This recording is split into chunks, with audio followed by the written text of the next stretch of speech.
Абдулла ибн Зубейр Хазіреті Алиге қарсы ұмтылып қылыш соққы жасап атады.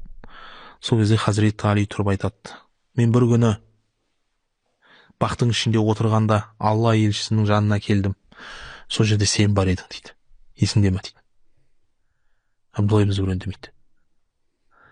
Пайғамбарымыз саллаллаху алейхи уассалам саған қарап тұрып, сен Алиді қатты жақсы көресің ба деп сұрады дейді сені. Өйткені келатқан кезде Абдулла ибн Зубейр тұрып айтқан ғой: қарашы Алиге, қандай керемет, қандай мықты, қандай күшті. Сосын пайғамбарымыз саллаллаху алейхи вассалам сұраған: сен жақсы көресің ба Алиді деп айтқан, қатты жақсы көремін.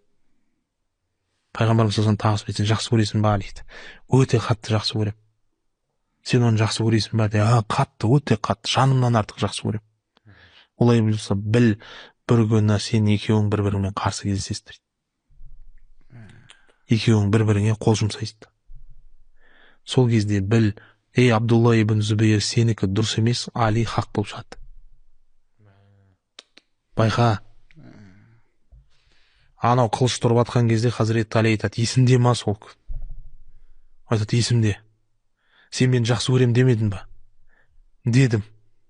Пайғамбарымыз саллаллаху алейхи вассалам сен екеуің бір-біріңе қылыш көтеріп бір-біріңмен кездесесіңдер демеді ме?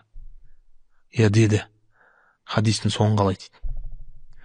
Абдулла ибн Зубейрдің қолынан қылыш түсіп кетеді. Алланың атымен ант етейін дейді. 1 минут Жәмәлдің территориясында тұру мен үшін харам болсын дейді. Бұрылады да таяды.